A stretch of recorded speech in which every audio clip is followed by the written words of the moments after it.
Today we're going to do a class which is interesting for me.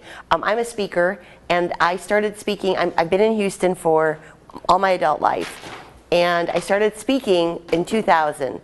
And this course was asked. The oil companies asked me to start creating this course, so I did it for I think the Gas Association. And basically, what they discovered was that a lot of the mistakes that were happening at work were because of listening. Because managers were talking really, really fast, and they were telling people what they wanted. They were assuming that people understood what they were saying, but they weren't. And so it's because you're all in education, I'm sure that you see it all the time, the different generations. And it's interesting because for some of us, we assume that people come from where we come from. And so when we say to do something, we just picture them doing it the way we would do it. And unfortunately, that is not happening. And so, you know, with what's going on in hospitals right now, not the Ebola, but there are more mistakes happening because of not listening, because people interpret things differently and go and do something in a different way. So this course, we can call it engaged listening, we can call it active listening, but basically the whole premise that we're here for 2 hours today is to get you aware of how you listen and to begin to notice how people that you work with listen, so that you might be able to help them. Because as I go through all of this today, what we're going to find out is that we are horrible listeners. And there's a whole lot of reasons why we're so bad at it. So I like to start with a game. It's kind of fun. And I want to put you in teams. I was thinking of teams of 5. And I think there's 15 in here right now, so we could do 3 teams of 5. So 1, 2, 3, 4. There's 5. 1, 2, 3, 4, 5. How about, it has to be 5 or 6, so I'd rather have the teams bigger than smaller. So why don't we just do 2 teams? So we'll have one of you guys go over here, and then will you guys, just for this moment, come and sit in a line. So we're all in a line, and would one of you kind of go over there, just for the game? 7 and 6. Oh, it's 7 and 6. Oh, you're good. Okay, well then all of you just sit here. This is going to take a little bit, but it's more fun this way. So we're kind of in a line, so you're touching each other. So what I'm going to do is I'm going to give you...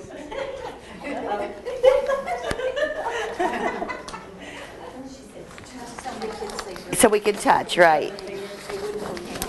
I'm looking for the funny ones. I'm going to give you this one, and I'm going to give you this one. So basically, here's what we're going to do. And this is just an opener. Remember when you were a kid and you played the game telephone?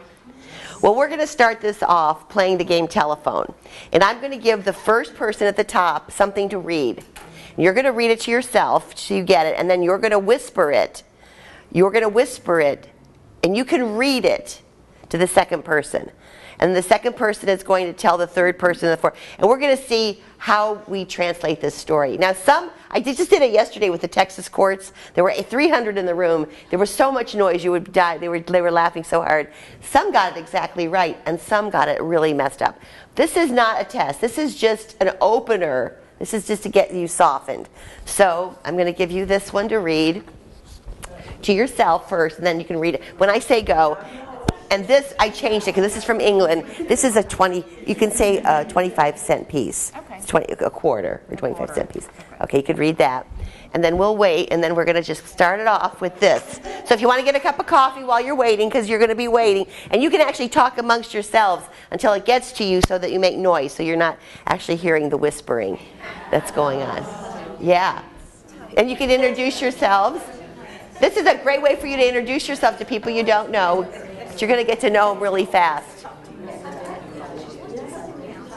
Wait till I say, no, not till I say start. Just wait. Hang on. She was the first one here. What is your name? Diana was the first one here. Yay! Hang on. There's a little bit longer. Now remember, you have to whisper. Don't talk. Diana, this is a whisper. Because this is talking soft, and this is a whisper. Are we ready?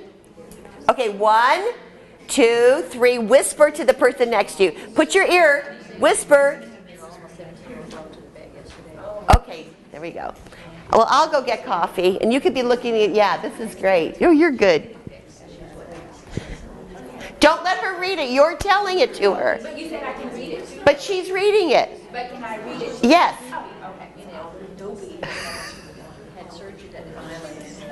You're very violent. But it was so cute because she was just, my dog sniffing her, and it was so cute. You know, deja vu. Can I take notes? Can she take notes? No.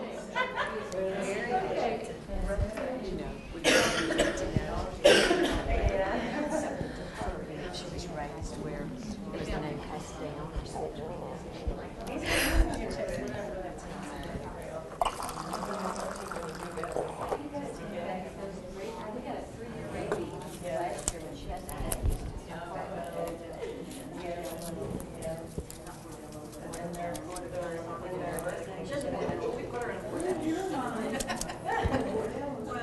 I guess take it as good back off to me.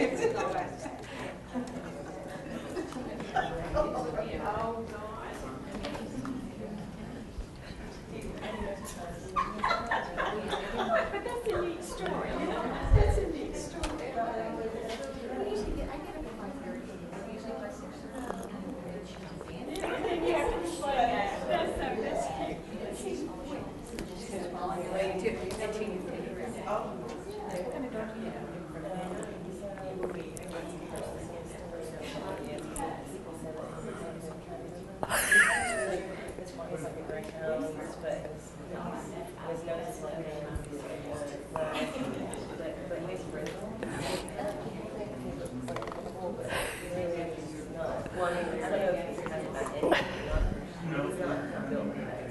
it's just that Brenda, I think, it wasn't all of us thing.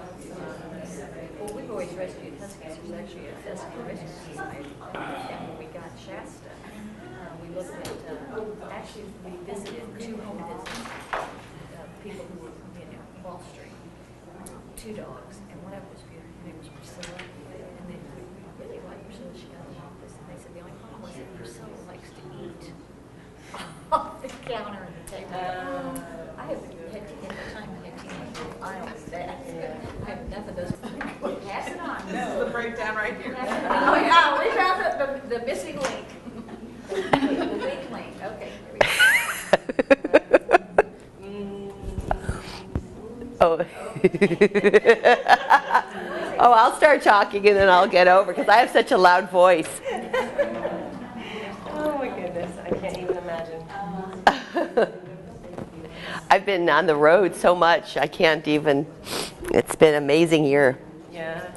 You take some other classes, don't you? Patty met me about 5 years ago and she keeps bringing me in. And every time she does, I'm doing something new. Pretty much I'm just a keynote speaker, so I just open a, well, here.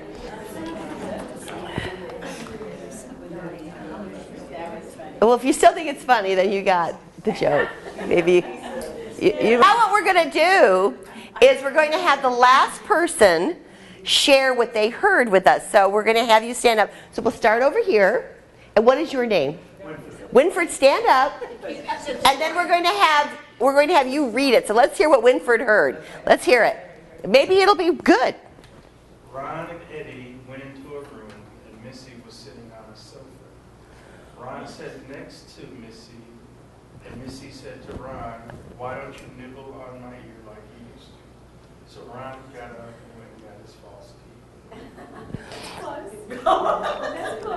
Okay, let's hear it. Let's hear it. That was good. Let's give him a hand. All right, let's hear it. Ron, an 85-year-old man, was sitting on the couch with his wife, Macy, when she said to him, "Why don't you come sit close to me like you used to?" So he did. After a moment, Macy said, "Why don't you put your arm around me like you used to?" Ron put his arm around Macy and held her tight. Then she said, "Why don't you nibble on my ear like you used to?" Ron got up and left the room. "Where are you going?" Macy called out. "To get my teeth," Ron replied. You know, what can I do? So what did we hear? Well, we'll talk about it in just a second because that was a great example of, that was a great example. Okay, let's hear this one.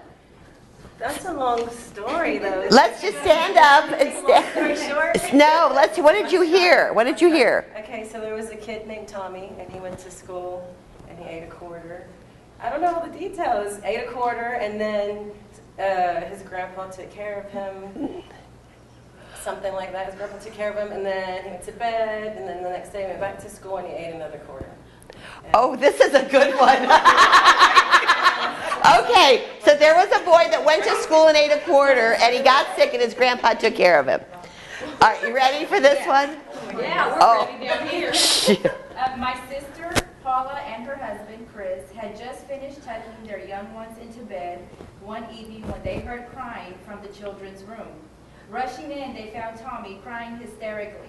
He had accidentally swallowed a 25-cent piece and was sure he was going to die. No amount of talking could change his mind. Trying to calm him, Chris palmed a coin that he happened to have in his pocket and pretended to remove it from Tommy's ear. Tommy naturally was delighted. In a flash, he snatched it from his father's hand, swallowed it, and demanded cheerfully, "Do it again, Dad." I didn't hear any of that. Okay, so let's kind of analyze this now, because this is what goes on. Someone tells you a story at work or on the phone, your sister calls you, and they tell you something, and what's the first thing we notice with the stories? It's too much what? Too much information, right? Too much detail. So what happens when we start to hear too much information? We edit it out, right? We tune it out. I love that. So we start to tune it out, and then what do? Sometimes we listen for the keywords. Put in your own that you Yes. got. Many times, this is where everything breaks down. So you're giving someone instructions. So next Tuesday, we have a really important meeting, and we need to get this file done because you know what? I have been so many times late, so I am making sure that I am going to have you do it on time. So here's what, and you start going on, and in between, what do we intersect? Things about us and how we need it and all of it. And the person listening, what do you think they're doing? I love that, who are interpreting it into what they would do. So number one, too much information, too many details, putting our personal emotions into it, and all of a sudden interpreting it as we would interpret it. So it started out as a 25-cent piece, and it ended up as a quarter, which I loved. I loved it. Let's just make that a quarter. What else do we do? Now, you even knew you had to listen, which I think is kind of interesting because you knew this was a listening class. And so what happens? We edit it, recondense it, right? So there's all of these things that go on in listening. And I love to open with this because this is what happens every day. And if you think of how you give information, think about how you talk on the phone to people. I'm not quite sure what all your roles are. In fact, we're going to go around the room in just a second, and you're going to tell us what you do here. And what I want you to do when you introduce yourself is I want you to tell me how many people a day have to listen to you. So I want you to think about it for a second. How many people a day have to listen from you? Do you tell people anything that's important? Do you give information? And I want to just kind of get, so let's start with that. We'll start over here. Do you want us to stand? You could do whatever. We're so informal. Okay. Well, my name's Elizabeth, and I work as an executive assistant for Mr. Amesqua, and I do communicate on a daily basis, but it's more on a personal level, as in person versus on the phone. But I do have to communicate a lot of the workshops and the meetings that we have and coming up in the future, and plan, what we have to do to plan for those things. So. Very interesting. So you have to be a good listener and a communicator in your job. Okay, thanks. My name's Ashley. I'm an HR. I'm an HR generalist, which means I deal with everyone's salaries, putting them in the system, giving them their breakdown of their check, getting calls for why was this not in, this there, why didn't I get this, things like that. So you get an emotional call too. You get people upset because they got less money, and you have to you have to hear that, and then what do you have to do? Be calm and explain. Be calm and explain. Right. Right. Okay. Thanks.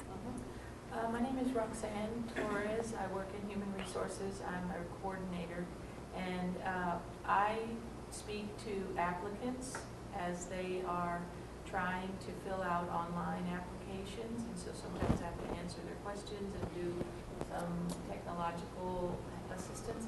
And then the other part is offering jobs where we have to give information on the position, on the salary that's being offered, on some of the benefits of Harris County, And I think a big one too is the fact that Harris County does TRS and Social Security, and I have to explain that to people. Very interesting. That's very interesting. Do you have to ever guide them in a position when you're talking to them, when you're hearing? Can you say, hey, why don't you go here? So do you have to listen to what they're telling you to put them in the right columns, so to speak? Listen a lot. Yes. Mm-hmm. Okay. Patty?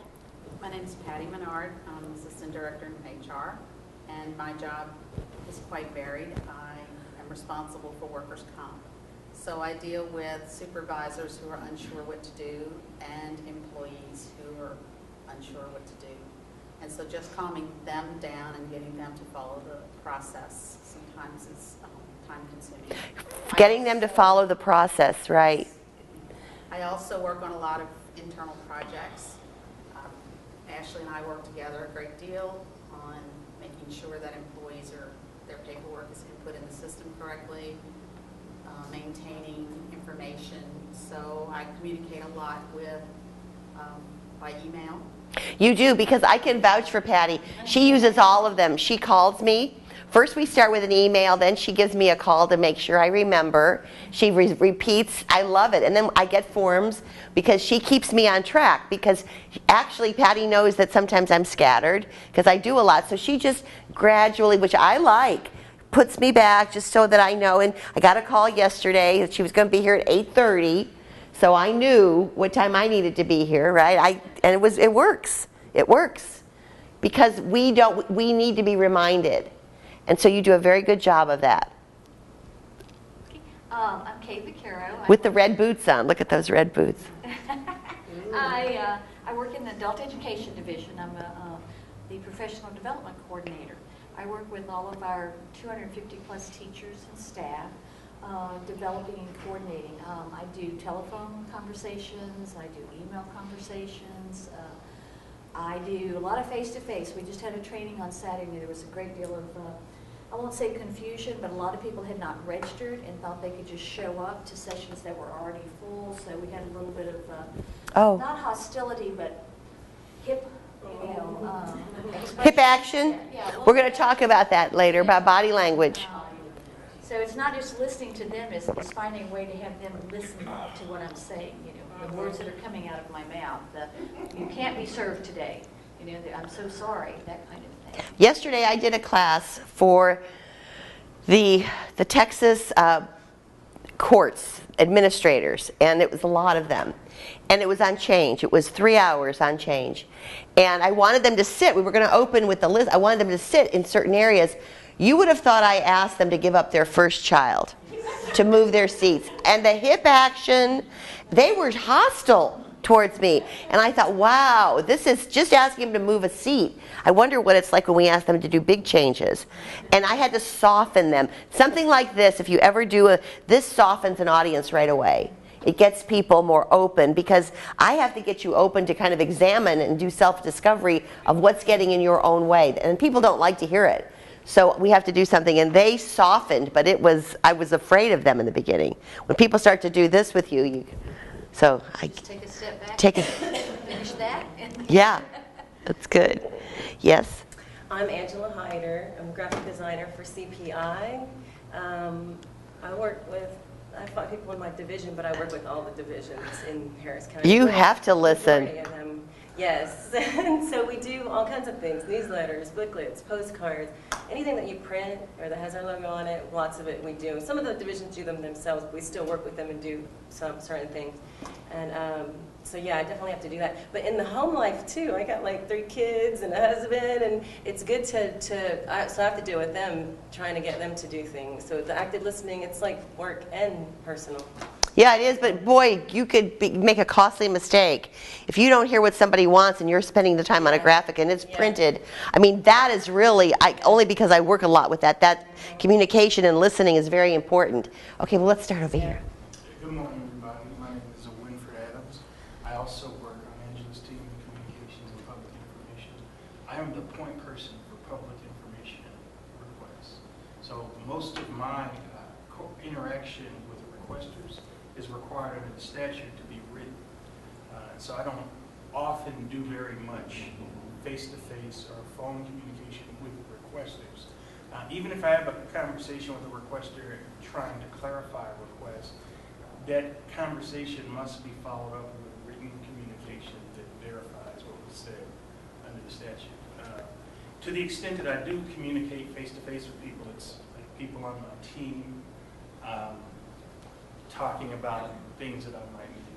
I also have a dual role as a community engagement specialist, which means I attend lots of education policy meetings and events and forums. I sit on panels because I was a teacher for 6 years before doing this. And so I think to the extent that I am a better listener than I was, a lot of it has to do with being a teacher of middle school kids for 6 years. So I've done this telephone activity with my students, and I always feel really challenged to get it right. I'm always really disappointed when I'm part of it not going. That's good. That's really good. Okay. My name is Tyrone Relford. I am the training coordinator with the Head Start program. I make sure that our 75 of our employees have all the professional development needs they require. I work with a lot of outside vendors. I work with just about every division here with HR Live and all the other divisions. Training director for Head Start. Okay. And working with the Office of Head Start. I also do trainings for our staff, and I do trainings for the Texas Head Start Association. So communication is Very important. yeah. Yeah. I've done some work with Head Start in California, and they're right now having to convince parents to put kids into Head Start. So we don't have that problem. Isn't that good? Isn't that good? That's good. Okay, yes. Yeah, except we need you out here for it. Hello, my name is Carol Kelly, and I am an aide for the adult GED class in Wow. Pasadena at Community School and at Neighborhood Centers, both of them are in Pasadena. I would say that I spend more of my time face-to-face, talking with my students, talking with my teachers, in the aspect that my students have, I can't come to class, I have to work. Okay. Do you realize you have to have 40 hours? Yes, ma'am. Do you realize that you need to make up those? Even though you have brought me an excuse from the doctor, you still need to get your 40 hours. And so trying to explain to them how important it is and that it's not my fault. I don't want to put them on the do not enroll list because they haven't got their 40 hours. And trying to explain all this sometimes is very difficult because they think I don't understand that they need to work to feed their family. I do. They don't understand that I'm doing my job. I don't necessarily like some of the new rules and things, but that's what you've got to do with. So it's kind of. You have to be more of a convincer and an influencer too. So you're a two-way street. You have to listen, and then you have to kind of inspire them with your words. And the thing, a lot of them want you to solve their problem. Right. I'm pregnant, I don't have a job, but I have to work, and the job that I have is now at night. Well, how can you fix that? You need to, if you want to be in the program. Right. So, It's good. let's make it happen. I'm Gina Landgraf. With a big smile. I work for Neighborhood Center in the evening with the ESL program and the GED, and I work in the morning with the GED program at Community Music. I'm impressed we have such a variety here, Patty. This is good. So whatever you learned today, I want you to take it back to your team because we're all in different departments, okay? So if you want any of my notes or anything, just give me your card and I'll send everything to you if you want to do a program on this. I'm Jane Wilkes, and I work through adult education at the Baytown Learning Center. Communicate both on an individual and through telephone. Not a whole lot of telephone, just sort of. Because we do have someone else who primarily answers the phone. So mine, I deal with teachers. Mr. Medina. And she really needs help with communicating that. A lot. Okay? Yeah, I'm Yeah, who are you? I'm through. She's through. Okay. I'm Susan Hoke. I work with Head Start and Adult Ed. I have a lot of roles, but counselor is probably the main one. Career with Adult Ed and mental wellness with Head Start. And I do presentations on communication and try to work with staff on it. And know how hard it is. No, it's fun. But I was waiting for counselor. Because most of you are counselors, especially HR. You're always counseling, and that is the role of a listener. And you will begin to see how good a listener you are when people start to say, you got me, you get it. When people start to say, you understand, you're going to realize you're a really good listener. Because what we have to do as listeners for adult education, Head Start, for all the things that we're in, is we have to translate what they said, where they're coming from, into where we are today. So I love hearing that you're a counselor, because boy, you need it to be a good listener. Good morning, my name is Diana Bella, and I'm a teacher aide with HCBE. I do a lot of communication during the day because I attend school, so it's a face-to-face thing with my professors and the students in my classroom, and then also in the evenings where my position is a teacher aide at Jackson Intermediate. So I do a lot of communicate, but it's basically face-to-face, not in telephone twice. Okay, for your job. We're introducing ourselves, and we're saying what we do, and then how many people have to hear us? Who do we listen to? How many people do we interact with in a day? Or tell us a little bit about who you interact with. Okay. Well, first of all, I'm sorry for being late. That's okay. I was dealing with people over the phone on the way here, and then when I got here, I had to park and really get down to business. I just inherited Liberty County, and so we have to deal with some things over there. So, but I deal with many people. And what do you do? I'm a program manager. My name is Bill Medina. Okay. And four of my staff are here that just spoke about Pasadena. That's my area, and so I deal with all levels of staff, including community advocates. It's in other community meetings. Different partners that we have in the districts. And so I talk and I listen. Okay. So. Well, this is good. I'm glad that you're all here, and we're diverse today, which is really good. So we're going to get started, and I'm pretty much a big talker, so we'll just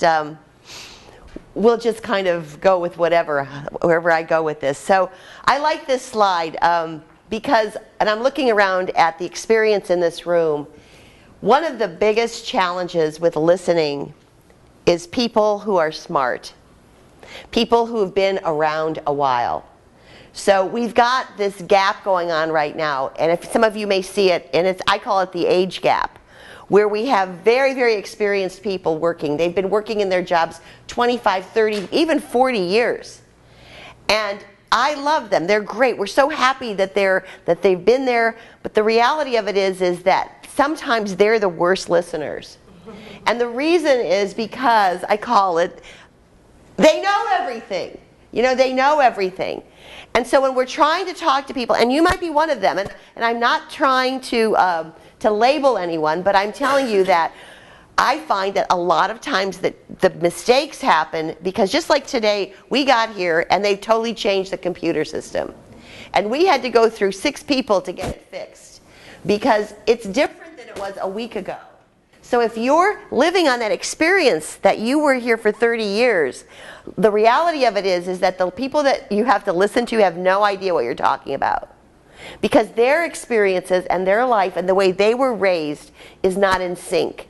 And so the first thing we have to begin to do is kind of shed that experience that I've had. You know that expression, if it ain't broke, don't fix it? Everything's broke right now. Everything. So we have to say, I'm curious, tell me more. And we have to begin to listen to people who, before we were teaching, we have to listen to younger people, We have to listen to our students because they're going to give you guidelines into new ways of doing things and really into what their world is like. And I think that this is the biggest challenge right now when I go into the workplace with listening, because some people, and I'll say, how many of you say, just come to me if there's a problem, I know everything? And a lot of hands go up and I say, I got it. But things have changed. And so what we have to begin to do is identify and have a little bit of self-awareness that we aren't the ones. So I call this a mindset. And the reason I tell you this is because this is going to help you go back and really be a teacher on listening.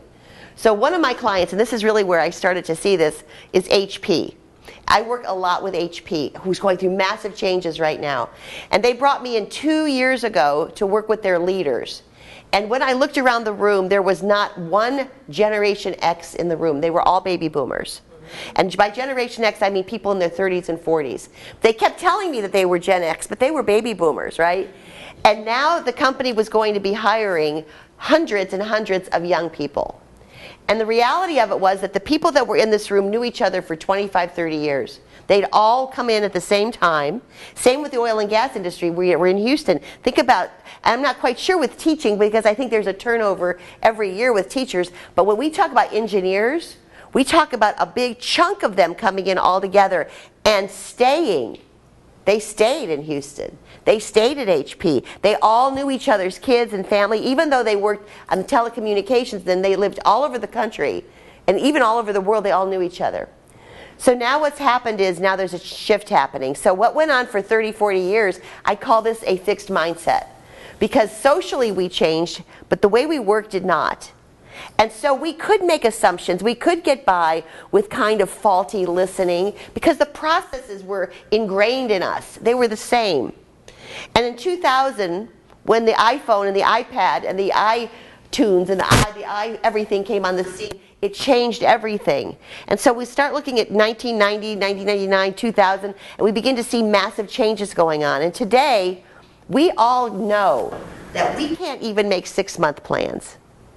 We don't know where, especially with what's going on in the world right now, with all the things that are happening right now, we're trying to just focus on the next little chunk of time. So we're working in very, very small units. And I want you to understand that we've gone from a fixed mindset to a growth mindset. And a growth mindset means that your job is going to change, especially you in technology, that your job is going to change, that the way you're doing adult education is going to change. And so we have to be very open. And when changes are happening this rapidly, what do we have to become masters of? Listening. Masters of listening, because the way you did it 3 weeks ago may change. And so we have to begin to start to learn, and we're going to talk about today, learning how to ask better questions. Learning how to debrief the person that we're talking to, and then understanding that whoever we're going to tell it to, we are going to ask them some questions, and we're going to really look at them and make sure that they're getting it. So some of you say, well, I only work on the phone. Can we do that on the phone? Yes. So you're going to have to learn how to become the masters of this, because if we think that there's a lot of changes happening right now, I just did an entire talk with an airlines. I work with Southwest, and they said that the future is now. So they are thinking about the future. Everything is about innovation. Everything is about inclusion. And everything is about trying to take where we are today and moving towards the future. So it's very interesting what's going to be happening. So listening is a critical and fundamental skill in communications and in your success. Sometimes I just put things in here. But the research right now shows that we're bad listeners. That we are only about 25% effective. And that's really where we start looking at productivity, and we start looking at costs, we start looking at errors and mistakes, and a lot of it has to do with listening. A lot of the mistakes in hospitals happen when the shifts change. Think about that. Think about when you, especially for some of you who you're turning your job over to someone. That whole idea of the shift changing, someone coming in, that is where the mistakes happen. That is where the errors happen. And a lot of it has to do with how we communicate and basically how they listen and how you are listening to the information. So I'll put some of the benefits. I like to sell you on it, but I'm sure you know all this.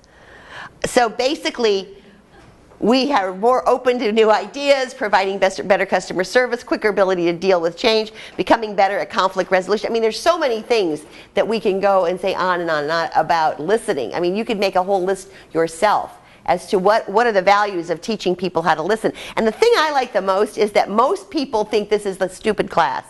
I know how to listen. I have 2 ears.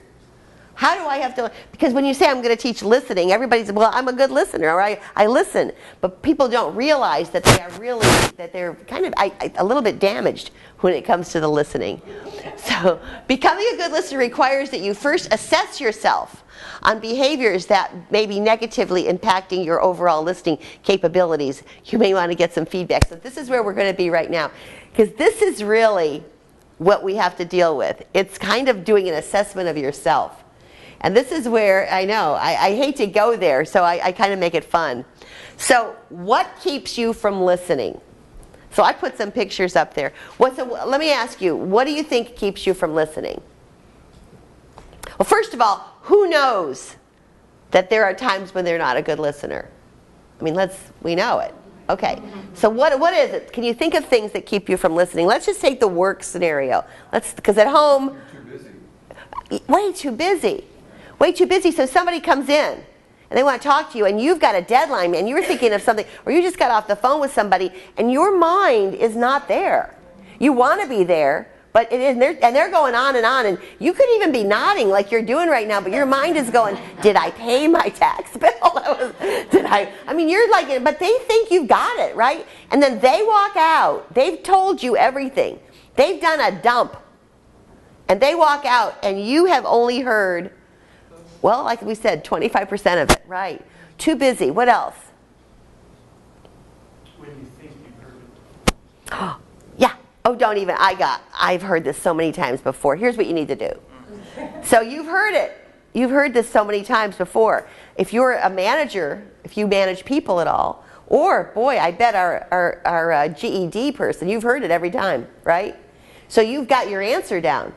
And we kind of heard her answer, didn't we? It's like a robot.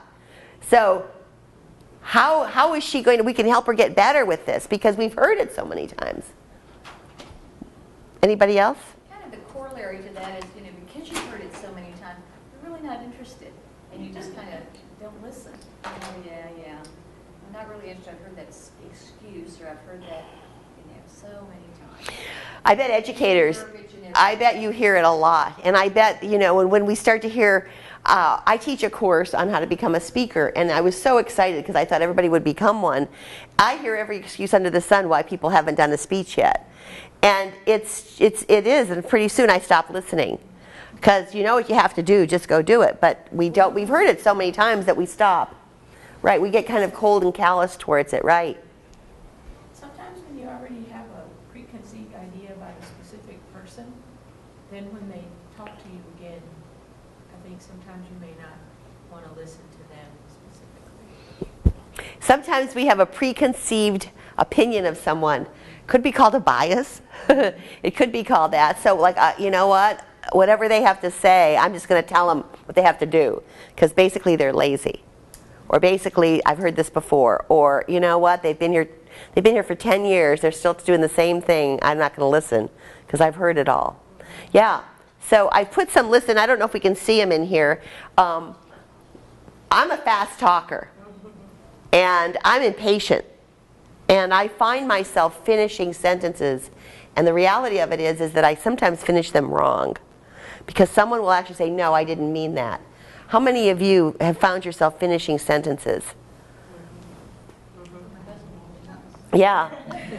I work with engineers. I did a program with engineers, and they were so slow at answering that I would wait, and then I would say, okay, so here's the answer. And finally a guy goes, ma'am, you are talking in our thinking time. And I got, oh my gosh, you know what? They are a little slower than I am. Yeah, so, I was finishing all their sentences for them because I'm in a hurry all the time. Let's get going here. Okay, how about this one? Planning solutions. While they're talking, you're already telling them how to fix it. Hey, listen, here's what you need to do. You don't need to go any further. I've heard this. Here's what you need to do, right? And so we're not really listening to their situation. We're already planning for them. I bet you've done that. Where we're already just saying, well, here's what you have to do, right? How about this one? Misinterpreting nonverbals. Do you get that? I get that a lot. Do you get that, like the folding of the arms, like they're bored, or you're reading people's faces? When I'm speaking sometimes, if I see somebody that looks kind of serious, like I just keep looking at them and trying to make them laugh, and I'm reading that they don't like me, and that they're not, and then at the end they'll come up and go, oh my gosh, you were saying something I needed to hear today. And I realize we all interpret things very differently. I'm interpreting it that they don't like it, and they're interpreting it as they're thinking. And so I misinterpret signals all the time, and we're going to spend a little bit more time on that one today. Listening poorly to people who we've already got opinions about. Listening poorly to people who, have you ever been on the phone, you want to have, maybe your cable went down or something's wrong with your internet line and you have to call the help desk, and you just know that this person on the other end cannot help you because, first of all, they can't speak English. Do you ever get frustrated with that? And so can you get me somebody else? Do you ever do that? Because we're just assuming we can't get through to them. And then the reality of it is that they really know what they're talking about. And at the end you say, oh, I'm sorry I was so abrupt, thank you. Do you ever find yourself apologizing? I do. So listening poorly to those who fill in the blank, right? So we start to begin to see that, okay, I'm not that good. I am not that good. So how can I become a better listener? Well, what we're finding is that we have to learn how to ask more questions. We can't just assume. We have to learn how to ask people questions. And that's what we're not good at. We ask one or two, and we think we've got it, and we don't go deep enough. So when we're talking about changing a policy, doing a new way of doing it, we have to get through, we have to interview. So my suggestion to you, especially for some of us who have big nuts to crack, big challenges in front of us, we have to get permission. Do you mind? I really would like to understand this if we spend the next 5 minutes where I just debrief and ask you questions. Many times, I love it. I have to do this. If I don't know what a company is talking about, they want me to come in and they're using all their jargon, I have to stop and say, you know what? Can I talk for a little bit and just ask you some questions? And what I would appreciate is if I can go a little bit deeper. And they love it. And what I find is that after I've asked 2 or 3 questions, they start to tell me everything I need to know. They tell me everything I need to know. It's about how do we go deeper. Most of us are afraid to go deeper. We ask 2, 3 questions, and we think we're done. I want you to become an expert, so we're going to do, I don't want to do that. We're going to do an exercise. I'll get rid of that while you're doing it. We're going to do an exercise right now. And this is what the exercise is. I want you to get in pairs. I hope we're even here. So just do 2, 2, 2, 2, 2, 2. And here we've got 3, I think. Well, if there's 3, we'll do 3. So one of us will have 3. You guys want 3? Okay. Okay, got it? So kind of get with your partner now and kind of look at them.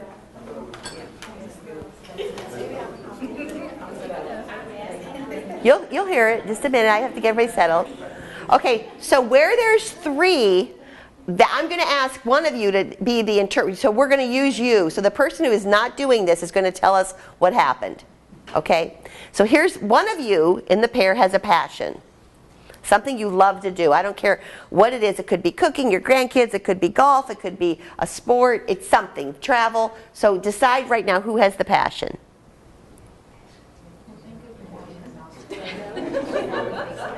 Okay, got it? Okay, so let's see. So the passion person raised their hand. Let me look. Okay, who's got it over here? Okay. Okay, who's got it over here with the threesome? Who's got the passion? Okay. All right. One of you is now the other one's going to be the interviewer. And the interviewer can only ask a question. And what I want them to do is to think about going deeper and deeper. And you may want to get away from the passion. So it may be that my passion is cooking, and I tell you about my grandchildren, and then you may want to go into my grandchildren, and then you may want to go into how their school. I don't care where you take it. But I want you to ask them, the next is a question, and then the next is a question. So that you're never saying, oh my gosh, I do that too. Because usually what happens when we start asking questions is the person that's asking the question takes over. I totally understand. I have been there. And then we start telling about ourselves. My school does this. And we totally, instead of using this opportunity to ask questions, we talk about ourselves. Now, I know that you don't do it in here, but that's all I ever hear. People will hire me to be their coach, and then they will talk about themselves the whole time. And when it's over, they've talked, and they're paying me, but they never shut up. Because I've stopped, I don't ask the right questions. So I want you to go deeper and deeper. You cannot say one positive, oh, I like that, nothing. Just go, okay, and then ask another question. The question can relate to what they said, or you can take them in another direction. I'm going to give you a few minutes on this, and I want to see how deep we can go. So do we all understand this? Okay, so you can take notes if you want. And you guys, you're going to be my example, so I want you to, who's the questioner? Who's going to do the question? Okay, so you're going to be the interpreter. Okay, ready, set, go. No, you're supposed to tell us what your passion is, right? Ask them a question. Oh, they're not supposed to, I'm supposed to try to figure out. No, you can ask her, what's your passion? What's your passion? This isn't that kind of tricky game, Angela. You want to trick me. Figure it out. Not whose line is it anyway.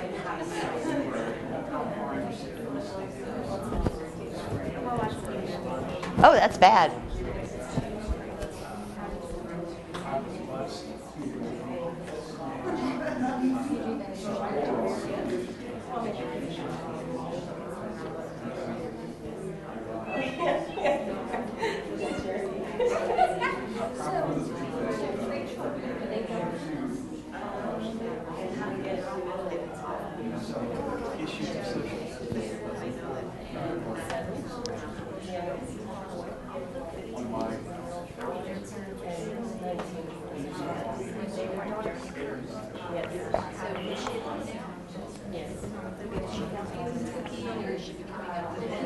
Card designer herself? No.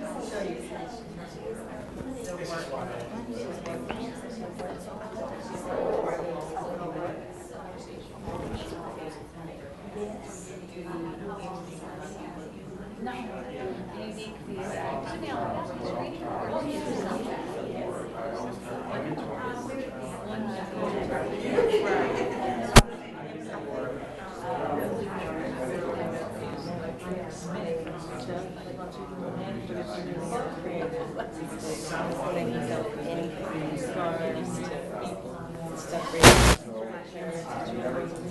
You do the verses on the inside as well?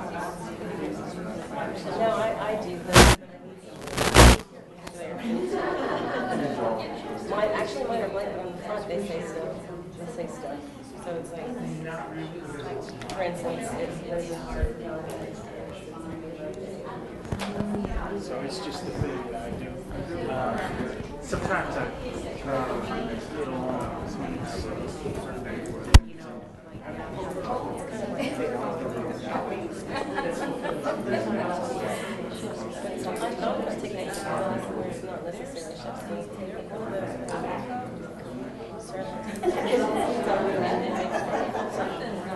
Look how they're into it. Okay, ask the last question. People could keep talking and talking. So what did we learn? Let's start with this one. What did we learn? Stand up.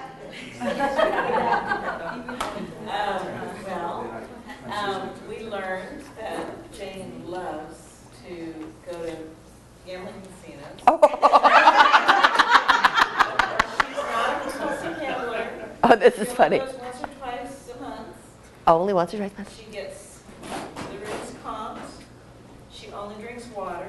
She doesn't drink any of the drinks. She likes small casinos, not large casinos, because she likes to get to know the machines, and it just feels too big for her when they're large. She shares her winnings with her grandkids. Oh, so she wins. She's won more than she has lost. Oh, God. She's still ahead. She has a routine. She likes to stop at Whataburger on the way. Oh. And she has a Mexican restaurant she likes to go on the way back.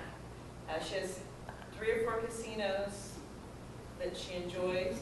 She's looking forward to it being more in Texas. She goes to El Paso and stays with family 2 hours away from Lucky Eagle, yeah. My short-term memory is not that I have either. And she's been to Mississippi once, and Louisiana, the Bears, yeah, and, yeah. So what did we, it's a Jean? Jane. What did we learn about Jane? Let's try to go beyond let's go beyond. What do you know about Jane? I don't even want you to say anything about casinos, but what do you know about her, just from what we've heard? Her grandkids are important to her. Her grandkids are important to her. She has a routine. She'll travel. She definitely has a routine. She likes routines. She likes routines. She's a compulsive gambler. No, Well, she doesn't share with her staff. With her boss. I mean, that's pretty funny. That's pretty funny. Do you drive? Yes. She's got a fear. She's fearless. She drives. I thought that was pretty cool. To El Paso, and then in the casino's 2 hours away. Well, we stay with family. Yeah, I heard that. Then it's 2 hours away from there. That's pretty interesting. That she drives to Mississippi. She drives to Mississippi. LaBerge. That's pretty far. There's a lot you know about her besides her hobby of gambling. Or casinos. I don't want to say gambling. It's nice to get away from It's get away, but family, just with my sister. right. But what I want you to try to do is think beyond what we heard and start right. Don't just look at this as face value. You're trying to learn about people. Who will do this job? Who can I trust? Who's got a process? Who sticks to things? I mean, there's a lot we learned there. She's frugal, Burger King. I mean, that was like, who else wants to share one? Mexican food afterwards. And afterwards, so, yeah, what? Yeah, a little bit of spice. Who would like to share one? Right now, though, as if she was playing, but she does have more of a winning streak, so she must have a little Yes. strategy. There's a lot we can get from that one. That was good. Either for, maybe she plays cards, blackjack, which in them case, she's really smart. Yeah. She keeps track of the cards, or else she's a slot machine player. She's a slaughter. Who else has one? Who else has one they want to share? You were all, come on. Okay. Gina enjoys making jewelry, and she enjoys the textures and the feels and the colors of the stones and the different patterns, and how she gets her ideas to make the jewelry is by watching television or just seeing jewelry on someone or looking in a magazine. And the main reason that she makes the jewelry is it makes her feel good. It makes her feel good when she gives it away, especially. And she gives a lot of her jewelry to her mother.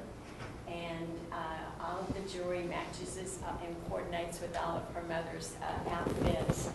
And in asking her this, I said, how does that make you feel? And she said, it pleases me to please others. And so in saying that to me, it makes me understand a lot about Gina. Right. That she enjoys making people happy. One of the other things that she said was that she enjoys making people happy through her jewelry. And I asked her, is there anything else that makes you happy doing for others? And she said she likes to cook. And I said, what do you like to cook? And she said that she liked to cook casseroles. And I said, well, who was the first person that you cooked for? And she said it was a fella. And then I said, are you still with that fella? She said, no, That was good questions, and I'm gonna let's talk about first. What do we know about Gina? Giving. I think observant. She knows the people. She makes the clothes. She gets her ideas from TV, so she can see. She's observant of the world. And then she noticed what her mother wears, those outfits, and she makes things to go with those outfits. This is pretty good. So you've got a really good vision of things. You see. What else do we know? Giving, caring. How many of you could do this with your team? You see, right now we need to know more about that person than what we assume. If you're working with people and you're trying to put them in positions or help them with their careers or move them forward, sometimes we have to spend, you did 3 minutes with each other. And we have to get to know them a little bit better because there's so much that people have. I want to take this moment and I want to flip it. I wish I had name tags because I don't remember. What is your name? I'm Carolyn. So Carolyn works with people and they're getting their GED and they give her excuses for why they are missing and they've got to get their 40 hours in. What do we know about Carolyn right now from the way that she interviewed Gina? She knew how to get information. She's good. I want you to flip it. I don't want you to, look, I don't mean I didn't mean it that way. I'm not the world's genius, but I have an idea for you. Instead of telling them the rules, start to ask them what's important to them. Tell me about your life. Tell me about, and as soon as you get them going, you're going to ask them, and why is getting your GED important to you? So what can you do? How can we, I see all this that you have, what changes can you make in your life if this is so important? I think when you're giving people the rules of why I'm not making these rules, you have to come, they're not getting it.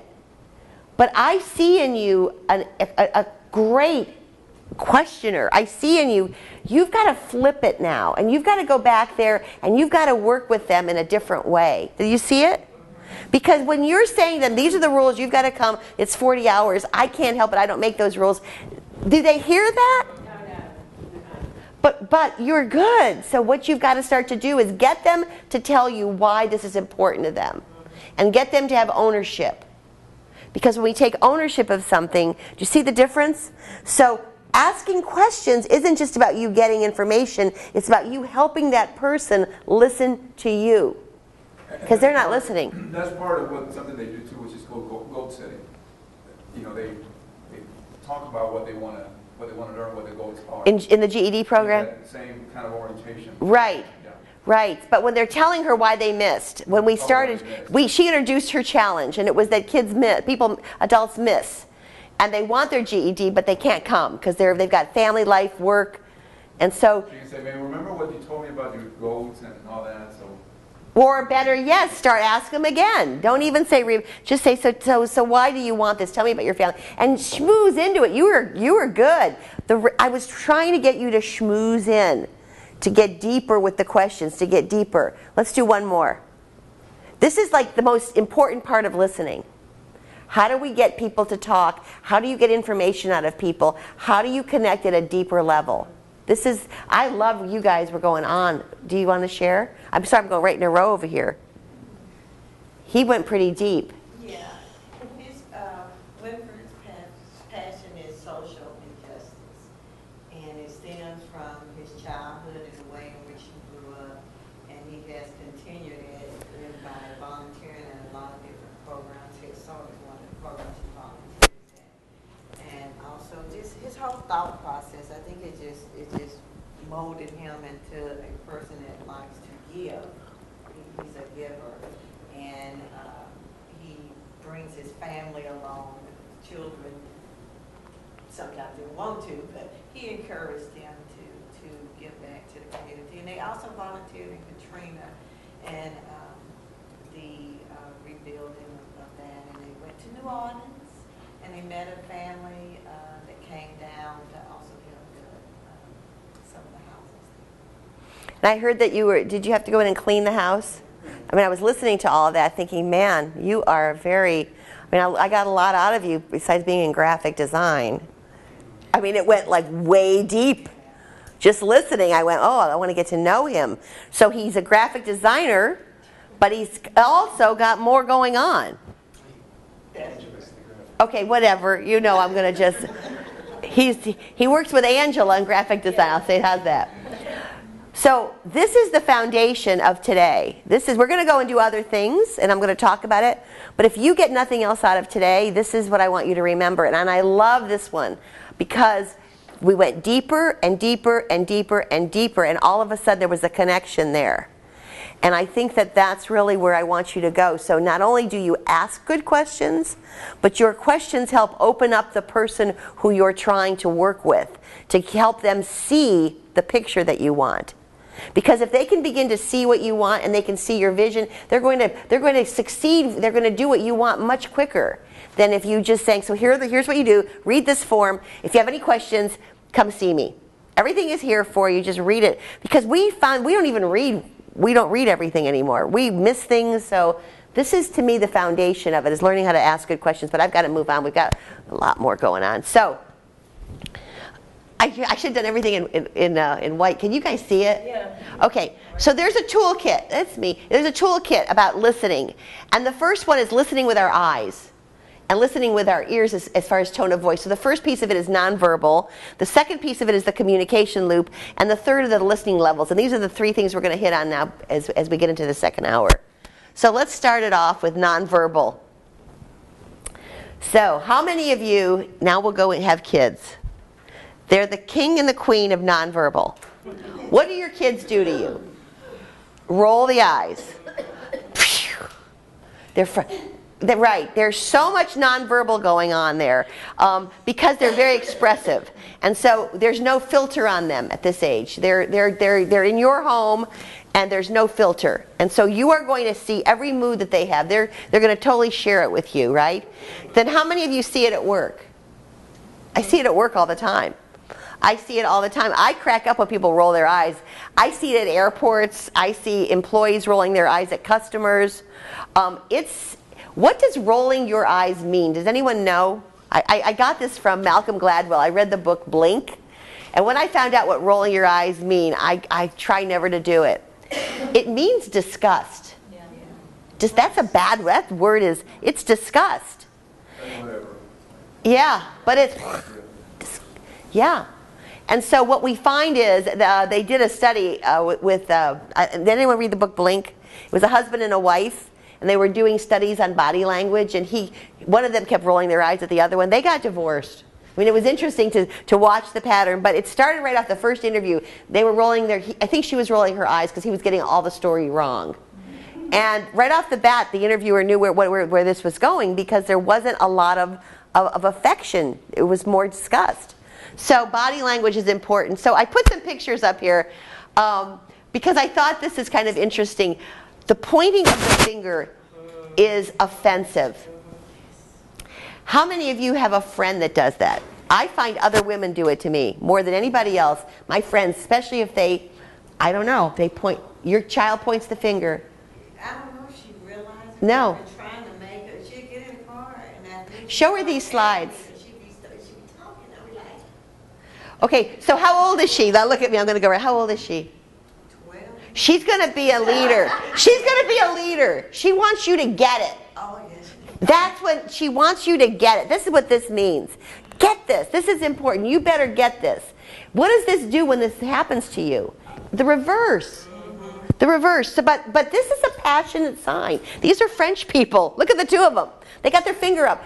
That's just the way they talk. So I'm not going to tell you that your daughter, I'm going to say she's passionate at 12. She's got stuff she wants to tell you. So now we're reading into this and we're beginning to say, instead of, okay, my daughter's got a lot of passion, how can I help her? Because she's going to be a leader. She's going to be a leader. So Mom, that's a good thing to think about. Okay, so we start to look at the finger. Now, if someone's walking away and you point the finger, what does that mean? See the picture up here? I'm not finished yet. Get back here. I'm not finished yet. So we begin to see what these things mean, right? All right, so then what's my next one? So facial expressions. I put Sarah Palin in here because she's the queen of them, right? So how about when you're talking and you wink? What does that mean? It means, don't believe, I'm just kidding with you. You know? What did you think it means? I'm teasing. I'm teasing. I'm teasing. So when you're doing this, when you're giving, it's not good for someone to be doing this when they're a political candidate, because then it becomes sarcastic. But if you're doing it, if you're a teacher and you wink, the kid, it's a sign that I'm teasing, right? So how about this one? Can you see? I wish you could see this one. This is Obama doing a selfie, and I want you to just turn it off for 1 second, Patty, because they got to see Michelle Obama's face. This went viral. This went viral. That's why I used it. For 1 second, let's just try to get it a little bit lower. Look at her. I mean, it's definitely disgusting. And then I wanted to show you a video. I think my next one is a video Because sometimes what we don't do, especially when you're the boss, I want you, if I'm an employee, to know my name. When you say my name, what does that do to me? Important. I walked in today and they said my name at the front desk. Karen, I wish I could be in your class today. I have to be up here. What do you think that did to me? Oh, I walked a little bit. They know me around here. And then everyone said hi to me and they said my name. That made me feel really special. So when we don't do things, I'm going to put a movie on. So when we don't do something, I want you to think about gestures, behaviors, what you can do to people in the morning to make them feel good. So what can you do? Let's just, before I show the next one, because you're going to crack up. What can we do to make people feel good?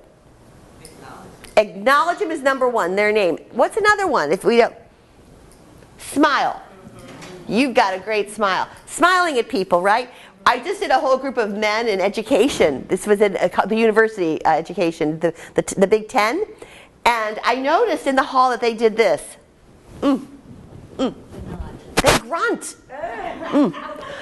They grunt and they do this with their head. They didn't say hello to anybody. So I called them. They were laughing so hard. So what we want to try to do, that's a generational thing with men, is to say people's names. And one of the men came up to me later. He goes, I think that's demean. I feel like that's just not very masculine. Well, you're working with very different younger men.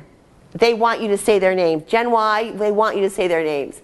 When you say someone's name, when you acknowledge them, when you give a handshake, so glad you're here today. And a nice one. Not one. This is what I hate these. I don't know what this is. I get these a lot. I want to touch the inside of your thumb. So glad you're here. But this is gross. Hello, how are you? I don't know. Do you get those? I get them. What is that? They think that you're a woman, that they might offend you by being too. I get this from women and their little cold hands. I get this from a lot of women. I don't know. So anyway, get in there with the thumb. So now I want you to watch this. So here's a clip showing the subtle difference between Gordon Brown and Barack Obama. Here they are arriving at number 10, and look at this lucky policeman gets to shake hands with the President of the United States. Oh, and here comes the Prime Minister of it. No.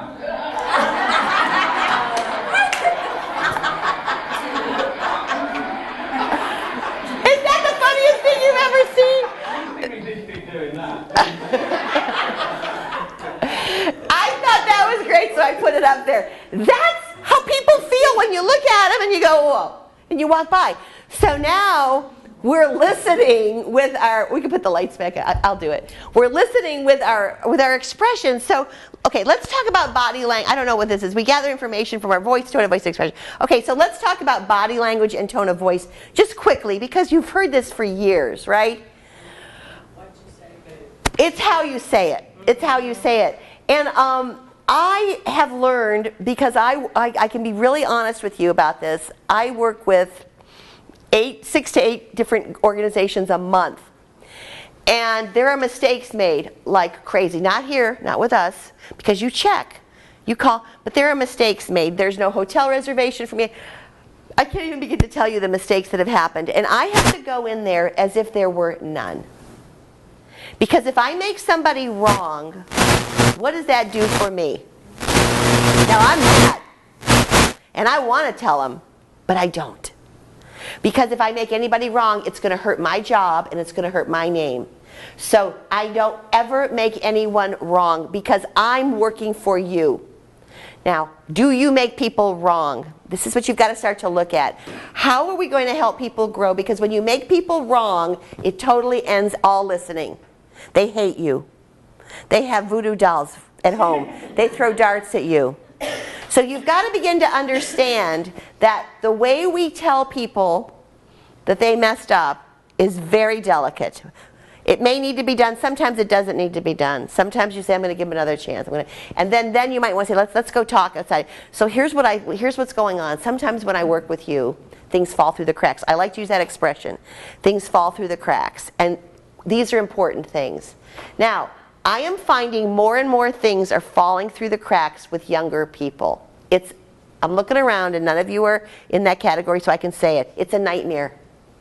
they do not do so many things. So somewhere along the way, they're not listening or they're not being told. I'm going to say it again. The younger they are, things fall through the cracks. Big things. Like I'm in Chicago and I'm speaking here, but my hotel is here and they want me to bring 150 books, and there's a union that I have to hire, and it's going to cost me $1,000 to get the books there. I'm not exaggerating. Little things that I need to know if I'm going to perform and do what they want, they're not telling me. They're not making hotel reservations. They're not. So I'm telling you right now that I'm experiencing it, and you probably will be too. Why are things falling through the cracks with younger people? Anybody know? Bad communication.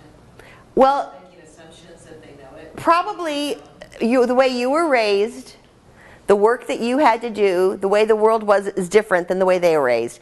Maybe their moms do a lot more for them than your mom did for you. Maybe you learned how to use the phone when you were 15 and talk to people on the phone where they don't know how to make a reservation because they do it online. There are going to be, I just want you to begin to understand, we're not making assumptions, but we're going to begin to look at them and realize that if I am not good at communicating, if I am not good at this, things are going to fall through the cracks. And so it starts with building that relationship. So I'm going to go back to saying good morning to them, talking to them, starting to get them to talk to you. If you're working with younger people and they're responsible for them, I want you to begin to talk to them because they don't talk. They use fingers. And so all of this nonverbal is very big with them because they do express emotions this way. But we have to learn how to teach them verbal. We have to learn to teach tone of voice. And so these are things that I'm learning that they're doing in companies. It's called onboarding. So how are you onboarding new hires? New people that come into your fold? Do any of you have to deal with younger people? A couple? Okay. Well, okay. All right. So this is for us right now. So this is going back to leadership roles. And this is about energy. And this is about how people perceive us. And a lot of it has to do with energy. I'm big on energy. When I see enthusiasm, I'm loving the person. Because I can take an enthusiastic person and I can mold them. But when I see kind of disconnect, it's hard. It's hard to motivate people who are not connected. And so you have to be that person. You have to be that change agent. And so we have high energy, which is positive. We have high energy, which is negative. And so what we have to begin to do is, how do you walk into a room every day? How do we approach people? So it's our body language, okay? And we have high energy, that's verbal, and we have low energy, that is not. Now, I'm going to ask you a question. Do you want high energy all the time? No. No. People want to hear high and low. So I'm not telling you that you have to walk in with slouched shoulders and eyes down, but I'm telling you that you don't need to be up all the time. Because if you're up all the time, people, they kind of, they make an assumption that that's not authentic. But I want you to be aware of how you enter a room every day, how you talk to people. I love that you came in late, but you were great. Your energy was good. You came in late, but here's what you said to me when you walked in. I read it. I'm here, and I'm glad to be here. And it was because look at his posture. It's good. It's good. It's good. It's good. I read it. If I'm reading it, you're reading it. You may not even know you're reading it. But when somebody walks in late and they come in like that, you go, good, I'm glad. He's busy, and he got here for me. Now, if he walks in like this, like sits down, it's like, I didn't want to come, but I had to get here, and I'm late. Who cares, you know? We start to read all of that. And so listening for you all is also with our eyes. And, you know, I don't have social media up here right now, but I have to listen with social media, as do many of us, but that's a whole other class. We won't go into that right now. But what I'm trying to say is that we have to listen now with more than just our ears. Karen? Yeah. Thank you for saying that, but I also have to leave right now. So Okay, that's okay. I have another training upstairs. You can do whatever. I think you got that questioning out of it. You got what you needed. So here's your evaluation. Okay, good. Thank you. See you later. Okay, so what we're going to do now is we're going to talk about the communication loop. And now we're going to kind of get into communication. And this, to me, is key. The communication loop, okay? So it's got 4 pieces to it. What piece do you think we forget the most? Feedback. Yes, the feedback. We're pretty good at talking. We're pretty good at listening. We're pretty good at giving our message out. And then it ends. And the piece that's going to be about active listening is the feedback. And that's what you do with me. You gave me you did the call. It was the call. Or we could call it CYA. But it was the call, right? It was making sure that I got the information and that I'm going to be here. We need that with people. We need feedback right now. We need to remind people gently. Not, you know what, I'm calling you because you're always late.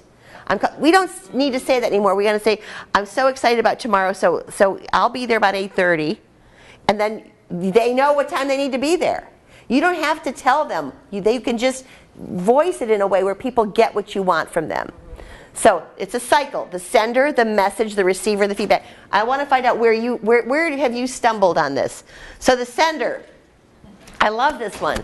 Wrong message, wrong place, wrong tone of voice, wrong words, wrong nonverbal, wrong communication. How many of you have given a message at the wrong time?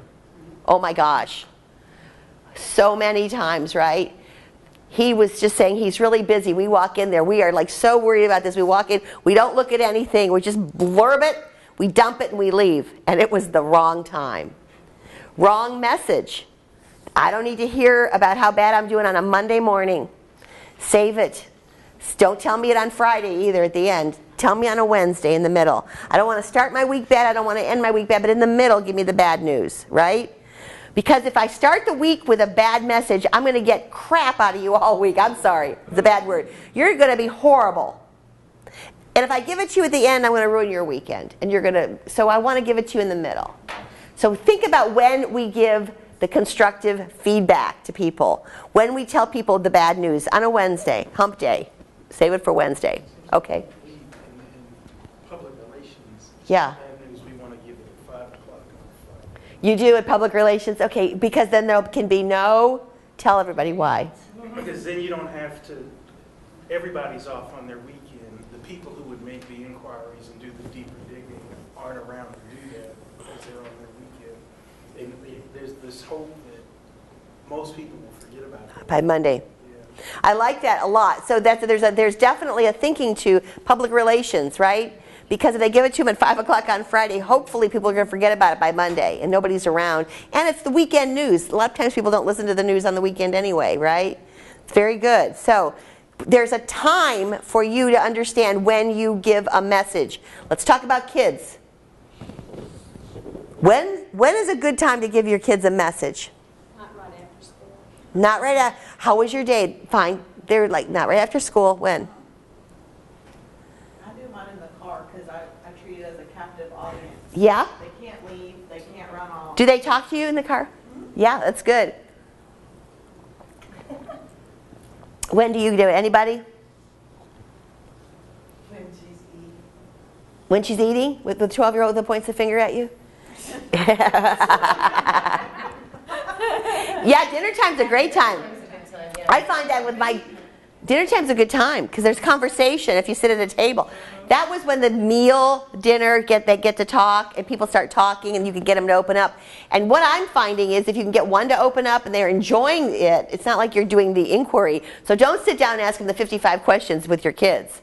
You got to roll it out very gently, right? So we have to understand that there's a proper time to give a message. I ask on the phone, if I need to talk to somebody, I'm going to say, hey, is this a good time? What's it better? I always do that because a lot of people will call me and start rambling and I shouldn't have picked up the phone, but I do when I'm walking out the door. So maybe I should just be like my kids and never answer. I don't know. Yeah, I know. Right? No, you have to answer. All right. So how are we doing? I got to look at the time. So, okay. So the sender. The message. I like this one. Too long. This is where we are right now. Messages are too long. So when I get a whole page from somebody, what do I read? I read the top line. And that's why I make a lot, because I am horrible at reading all of that, because I just don't sit and read that, because that's just not in my it's not in my Myers-Briggs. I don't know what I'm a P, not a J. So I'm not going to read it all. So what kind of message would you want to send to somebody like me? Quick and straight. I love texts. Actually, if I had a lot I needed to tell you, I would put it in paragraphs. Yeah, I would not read them. Yeah, I would put it so that the paragraphs would be prioritized. Okay, that's good. Yeah, so that I would put the first thing, the most important thing I wanted you to understand at the very beginning. But if I made my paragraphs too long, but I would space them so that you have something in between. It's like you're not bombarded with a paragraph this long. You're bombarded with a little, and it would be the most important thing I needed you to know. Would be the very first 2 or 3 sentences, and then the rest would be spaced so that you would have it was not an overwhelming feeling when you get, 9, 10, 12 lines. Right at first, you get 2 lines. You go, oh, okay, and then you would feel less, turned off to keep reading because you would have some. In learning disabilities, they call it like white space in between to make you feel a little better. Oh, she's bored. Well, I wouldn't read it. I'm being honest with you because I'm like, I don't know. Is anyone else like me? If you had all that to tell me, call me. You guys call me and warn me. I'm going to be sending you a document. That would be what it would be called to me. It's going to have a lot of paragraphs on it, but I need for you to read them. And then I probably will. I'm going to need to be warned. Attachments either? If the first line says, here's the attachment you wanted, you wouldn't open the attachment? I have a hard time with attachments too because yeah. For me, if it's super long, I'll print it. Yeah, I'll print it. Me too. Then I'll bring it back to my desk, take a highlighter, and just hit the highlight to the most important. Yeah. So I won't have to read it again. Yeah, that's good, Patty. You've got to understand what kind of, and for me, for my job, nobody does that, thank goodness. But I'm listening to you and I realize you must do that because you've got a process. But sometimes your process is not going to be what the listener needs. Right. So you've got to figure out that your message has to go to somebody different than you. See, that's what you like. Well, no, that's the CYA you were talking about. Yeah. When you send it out so that you've got the proof that I sent you the information, I may follow up with a phone call. Okay. Say, you have any questions about that? So what we're trying to do is break through the little problems that happen in listening. That could be one.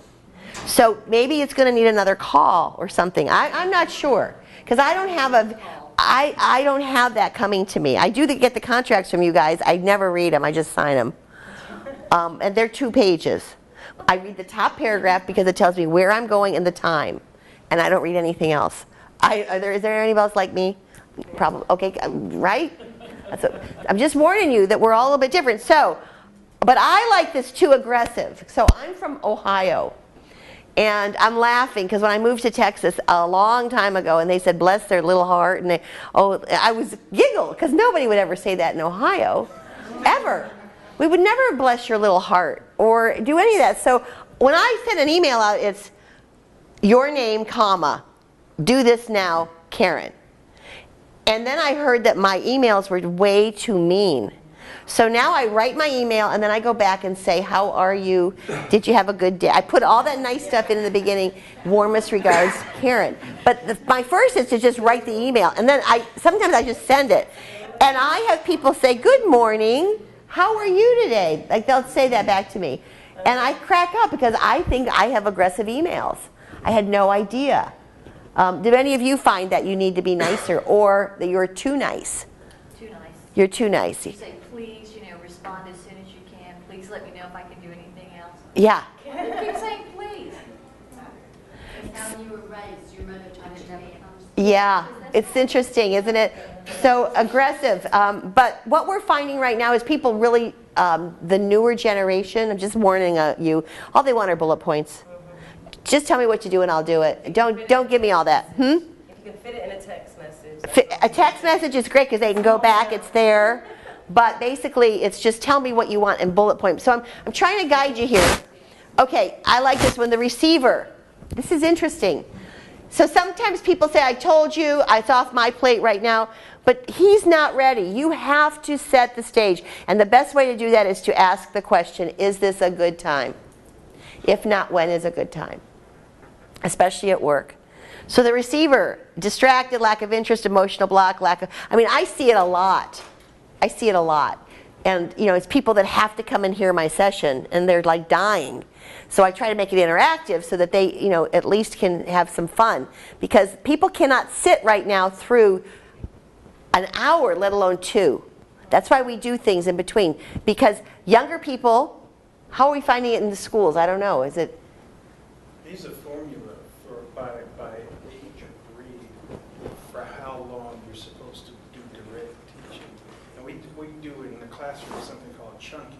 Chunks. Yeah, you give information in bits, and then you have to break up the distribution of information so their attention spans, whatever that formula, I forget what it is, but it was something that we were supposed to take into account in the classroom. Well, it is. It's when you read, because I always read books on productivity and getting things done. Because my office is a little bit, it looks good, but it's got a lot of papers on it. You know, I don't file things. And basically he says 90 minutes is the most you can go, and then you have to take a break. Because after 90 minutes, you're not focused. Your attention is somewhere else. But we're going to go right through it because we did some fun things. Okay. Now here's the last one. Let's talk about this. So this is the feedback. Failure to seek feedback. Failure to give feedback. Unrealistic source. Avoid conflict and fear. So let's talk about the different kinds of feedback in a message. So now you're talking to someone, and you need for them to do whatever it is that you're telling them. You need for them to do this. It's important to your job. It's important to the growth of the team. So you've given them information. How can you ask for feedback? Do you understand? Does this make sense? Do you understand? Is not, I love you, I've complimented you, but that's not a good one. There's some direct feedback. Because they're going to say yes.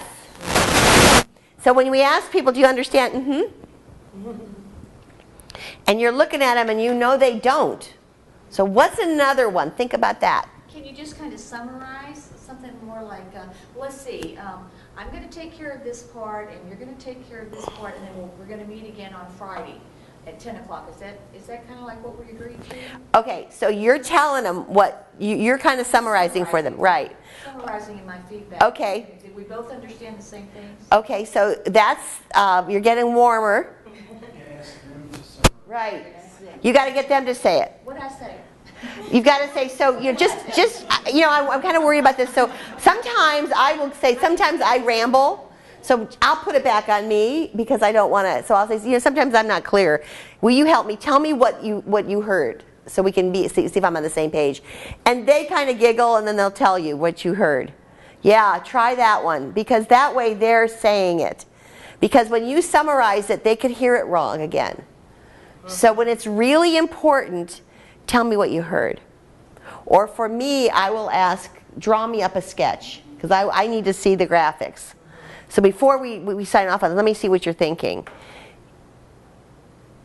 It's hard to get people to really understand what you're saying, so we want to make sure, so have them get the feedback. Sometimes people will call me in the middle of if it's a long segment, or I will call them and I'll say, you know what, because I now know the mistakes that happen. Let me see if I'm on track here. Let me tell you what I've been doing. I do that because I don't want to show up with the wrong information. So I have to hear what they want. I have to create a program or a keynote around what they want. I have to find out I have to gather the information, and then I have to create a program. And many times, if it's a big one, I will call them in the middle and say, here's what I'm working on. I'm going to send you. And so I'm doing it right now with Allergen, which is the dry eye company. And I actually sent them my slides. And they totally edited them. I'm happy. Because I'd rather them edit before I go there than while I'm giving it. So and so I found out that I was going in the wrong direction because I interpreted what they were saying the way I know it, but their interpretation of what they were trying to tell me was totally wrong. And once I got that, I changed all the slides, and now they're really, and I sent it to them again. So I have to really work on it because I'm working with younger people, and they don't have the same experience as I do, and they're seeing something in a different way. So I'm being really honest with you right now. This is helping me, this class, more than you know, because, I was looking at the wrong, because I'm seeing it every single day. So do any of you have big projects? Big projects require checking up. I'm checking in. I want to be put back on track. So bigger projects require you checking in. It's going to help you. Yes? I think some of this, you talked about the issue one answer. So I think we'll start to see a shift back if the star is what I've heard it is. So. What is that called? I was listening to it on NPR. Core. The testing regime has changed. Okay. In Texas. Okay. And so the shift has been from, 100 multiple choice question where one answer is the right answer, to more open-ended questions where the student has to interact with the question, and there's no one correct answer. There's different grades. So it's more problem solving. Yes. I like it. I like it because that's really what the real world is. It's probably not good for you guys. No, as a good example, my daughter's working on an algebra question that couldn't be solved. I worked on it for 3 hours, and Dad worked on it as an engineer, and he was at work. Him and his co-workers worked on it, and we could not figure it out. And I went to school the next day, the teacher said, "You're supposed to give me what would be the best answer, not necessarily the right answer." I'm like, oh, yeah. Okay. So why, Yeah, that's what I said. So why somebody wouldn't figure out that you needed to transport your books? I think that gets to the problem. Everything. I love this. Being a short, quick answer, but you really do have to think through all the steps. I love this because it's happening so often. And I said that this generation just never heard of Murphy's Law. My world is, what could go wrong might go wrong. Let me cover all my bases. They do not think that way. They think of, here's what you need, and they don't think that anything could get in there that could make it a conflict or a challenge. And that's the problem I'm having, and I love this. So they're used to being quick and done and putting it away. But the world doesn't work that way. It's messy and it's complicated. And that's why I believe there are so many more challenges happening right now, and how we have to learn how to crack open this listening. We have to begin to learn how to ask the right questions. Because if we don't, we're going to get, boy, you help me. I'm going to be using this in my next one. Can we explore just a little bit more? You said you wanted them to tell you what they heard. Yes. And I think of some of the interactions that I have to have. If I were to say, well, now, can you tell me what you heard? That might be a defensive Yes. mode. So how can you give a little bit more? How you would approach I find it that way too. Become defensive? I find that too. I find, because we'll do it in a workshop where they call it mirroring back what you've heard. I find it a little defensive too. So sometimes I'll say to them, my job is really complicated. Just for me, tell me what you're going to be doing. And I just say it. And if they're defensive, but usually it helps. Now, I haven't done this that often. I haven't gotten the feedback. I give feedback, but I haven't asked for the feedback because usually I'm having to hear it. So I'm asking rather than, I don't have anybody working for me but me. So that's why you're all delivering more messages. I'm receiving messages. Now I have to turn around and I have to deliver because I'm making it one way. So I just learned something today. Get it? I'm talking to the client and I'm finding out what they want from me, assuming that they're going to make my reservation, that they're going to know. Because they'll tell me we want 150 books. Well, I'm assuming they know how I'm going to get them there. I had no idea that there was a union in Chicago and it was going to cost me just to come get the books $200. And it wasn't worth it, right? So I made trips. I took the books in a suitcase and I took the van down to the convention center like 15 times. Because that's what a baby boomer would do, right? But I don't know. I want you to think about asking people to repeat it and then tell me how it works. It does require being intentional about the information you provide. And again, I keep going back. I haven't taught for 6 years, but you never check a student's understanding of a lesson by asking a closed or yes or no question. The question always has to be open-ended. That's how we informally assess whether a student understands the content. And so you do have to think about it. You have to anticipate questions students might have but might be afraid to ask. And think about what questions a person who is struggling with understanding your content would ask. So you just always ask open-ended questions that require something besides yes or no to demonstrate that they understood. And you do have to think about it. Whatever, you have to think about it ahead of time. And I think putting it first on yourself, I want to be sure that I convey for you. So what do you think might I've even said things like, you know what, I'm taking a class right now, and the instructor said this, so I'm going to try it with you. Do you mind? So I need to get feedback. We're doing a listening class, so tell me, can you kind of tell me what you heard? Because I want to make sure that you heard what, you know what I mean? I try anything. If it's important, I would try it. Okay, so let's see where we are right now. Okay, so we're kind of getting to the end. And this is kind of now for you to begin to check in. The listening levels. There's 3 of them, okay?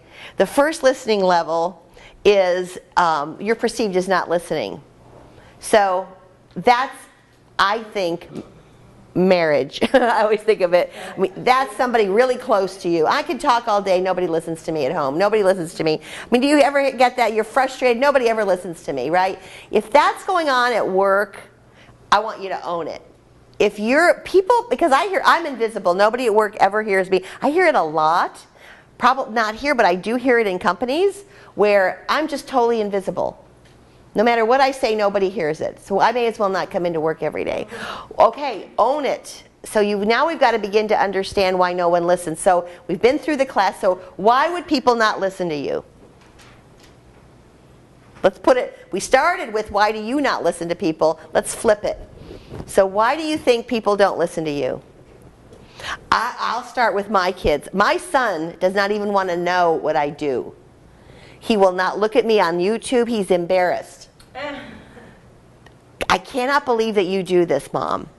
If I start talking to him, he goes, that's that motivational speaker. I don't need a motivational speaker today, Mom. I don't need to hear it. I get it a lot from my kids. So I have to be very careful how I talk to them. Basically, I just have to listen. They don't want me to even talk anymore. I'm at a place, because my kids are older than yours. So the first one is, for me, I have to figure out how can I get my kids to listen to me? And it's how can I be more interesting? And how do I ask about them? And occasionally they'll ask about me. That's the only way I can do it. If I go in there and talk about myself, my son will say, it's not the Karen show, Mom, it's the Ben show. I mean, I hear it. You should hear what they say to me. Your kids not say that to you? Is it just me? Because he's a Gen X. That's anyway. So I have to really be careful on how I talk to people. Because wouldn't you hate to have a friend that's a motivational speaker? Always telling you to go do yoga, always telling you. So I have to be careful. How about you? I would like that, actually. No. I like positive people around. So do you tell people all the time what to do? Then they're not listening. I don't know. So tell me a little bit more about you. So do you have situations where nobody listens to you? Can you laugh about them, or are you working on it? Do you want them to listen? I think it depends too, some of it's work related, some of it is at home. I can definitely relate to all of them. Right. I can laugh at myself, I can tell when people pay attention to me, when they don't pay attention to me, when they value what I say, when they don't value what I say. And like you said, you can read it in people's expressions. More, their body language and their facial expressions say more to me than what comes out of their mouth or how it comes out of their mouth. Yeah. It's interesting that I've learned, because even my sisters, that when I have concern for them and I ask them about themselves, that they're more open to me, they're going to listen to me a little bit better. Mm-hmm. So I have to set it up where it's about them. So I can't be the know-it-all. So basically it's how was your day, and I really talk about them, and gradually I can begin to put my agenda into it, gradually, very gradually. But that's at work for me, if I'm speaking and I notice people aren't listening to me, I have to make it about them. I have to make it fun. So I have to read people all the time.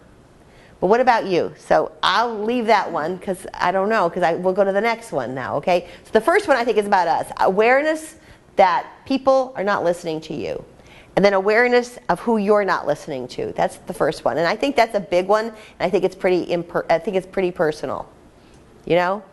Okay, second one, intermittent hearing. Hearing the superficial content of a message, detached from the emotional meaning of what's being said.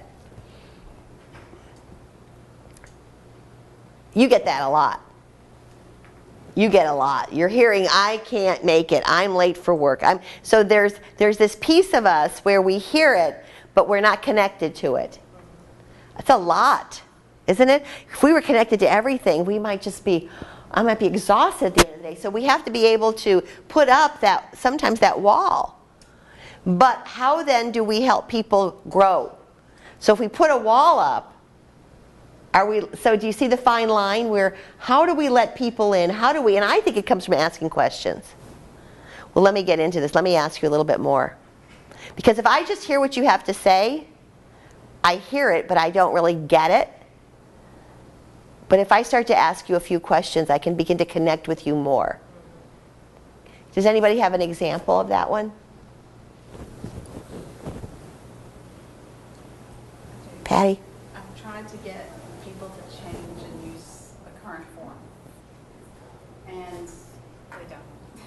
You want to use the new form that you've created? New form. So I don't know if it works, but if I start explaining why, I'll tell them there's new information on the bottom, there's new legal issues on the bottom of the form, and that's why we're using the new form. I've had more people buy into it. Yes. Than if I just say, this is the form you have to use, you're doing it wrong, this is it. But if I go a little further and explain to them that the reason why. I like the word buy-in. In order to change, if we want people to change, we have to get them to buy in. So people need a reason. So we have to tell them a reason without too many words. Remember how we opened this morning with, we can't go on, but I like that this is the legal piece of it. As soon as we hear, you said a good buzzword there. You said legal. People, I better do this. This is legal, right? It was good, Patty. That's good. Yeah, we find that we have got to help people emotionally connect to us. So this class is about how you listen, but how do others hear you? So we're trying to make changes in here. We're trying to get people to come in. We're trying to get people to not miss class. We're trying to get, I don't know what's going on in Head Start right now, but what challenges are you facing? Do you have enough time to listen? That's what I'm facing. Well, give us one. One major one is at one of our locations where we're trying to start a location that the community doesn't really, I think, understand the importance of Head Start and the services that we provide. Now that one I hear a lot from Head Start. That you're going into a community to help them and they don't understand it. And so they're not listening to you. So how can we get a community to start to listen to us? I think that's a great one. Stories, I would do. I can help you. We got marketing over here in PR. But I think people have to start telling their stories to connect emotionally. But it's a good one. We're here, we're doing a good service, but nobody's hearing us. How can we get people to hear us better? Well, we don't want to hear all the buggity-boo about. We want to hear something that connects more emotionally. And that's where this listening begins to come in. How do we connect with people in an emotional way? Fear, we're going to get sued, right? That might be one way. Helping me, another. This is going to improve everyone. So we begin to add to it, besides just telling people what we want, adding that emotional piece. And then the third piece is the engaged listening. And I hope we got it today. I hope that you can begin to listen with all parts of you. So I'm going to throw in, how are we doing on, I got to put this in here because we have 3 minutes left, but I want to put something in here. The question that I want to have is, and that's a bad one, how do you receive a compliment? Because this is where I see listening, I want to get personal with you before this is a good place for me to kind of end it. How do you receive a compliment? I want you to hear a compliment. Because when we talk about not listening, this is the #1 area where people don't listen. You did a really good job today. Yeah, but you know what? I could have done better because instead of thank you, we've got to begin to listen to what people say about us. Because what they say about us is how they hurt us. And when we blow off a compliment, you're blowing off someone giving you an opinion of you. And I want you to start to say to myself, how do I receive these? And then how do I give them? And so sometimes when I was with United Way, I had a heart with everybody's table. They all worked together. And I made people write something and go hand it to someone. And I had people crying. Because sometimes we forget to tell people what a good job they're doing. And so I want you to leave today, and I want you to understand that you are also responsible for telling people when they do a great job, because you're responsible for them wanting to come to work every day. And so not only do we need to hear all the things that we need to do and all the things that we do wrong, but I want you to hear when people tell you you've done a great job. When I listened to you today, I wanted to get to know you better. I heard some of the things you do, and I really admire you. You're welcome. Start talking to people that way. Start telling people when they do a great job, hey, I really appreciate you. You've brought me in so many times, and I've learned so much from this, and I've gotten work from it, and I really appreciate you and I connecting. Do you do that with people? So what I want you to start doing is helping people hear what you feel and opening up and listening when people give you a compliment. And if we can all learn to listen a little better, maybe we can make this world a better place. Thank you guys for having me today. 2 hours went by fast.